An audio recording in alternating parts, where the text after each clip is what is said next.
I thought my parents were saving for my college until I found the truth hiding in their investment file. At 22M, never imagined I'd be where I am today, living out of my car, working 2 jobs, and dodging calls from my family. But life has a way of throwing curveballs, and mine came in the form of a betrayal so deep it shattered everything I thought I knew about my parents and my place in our family. It all started with a seemingly innocent conversation about college.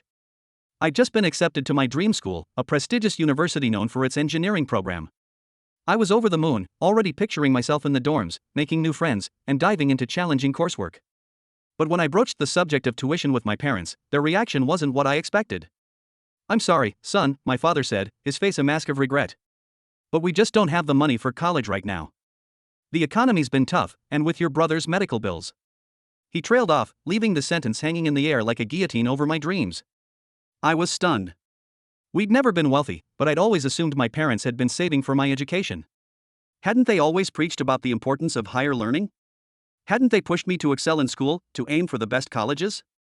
But what about my college fund? I stammered, feeling like the floor was dropping out from under me.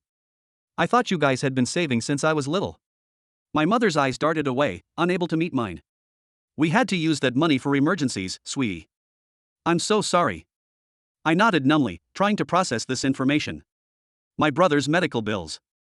It made sense, I supposed.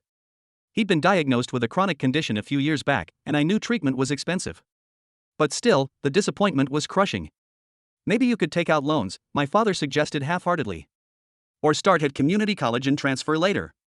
I nodded again, already feeling the weight of potential debt pressing down on me. Yeah, I'll figure something out." But as the weeks passed and I researched my options, a gnawing sense of unease began to grow in my gut. Something about the whole situation felt off. My parents had always been supportive of my academic pursuits, but now they seemed almost dismissive of my concerns about financing my education. Then came the day that changed everything. I was home alone, searching for an important document in my father's home office, when I stumbled across a file I wasn't meant to see. At first, I thought it was just more medical paperwork for my brother. But as I skimmed the contents, my blood ran cold. It wasn't a medical bill. It was an investment contract. My parents had poured a substantial sum, easily enough to cover my first year of tuition and then some, into my brother's fledgling tech startup. The date on the document was just 2 weeks before our conversation about my college fund. My hand shook as I read through the details. They'd lied to me. Straight to my face, they'd lied about not having money for my education while secretly bankrolling my brother's business venture. The betrayal hit me like a physical blow, leaving me gasping for air. I don't know how long I sat there, staring at that damning piece of paper. My mind raced, trying to make sense of it all. Had I always been the lesser son in their eyes?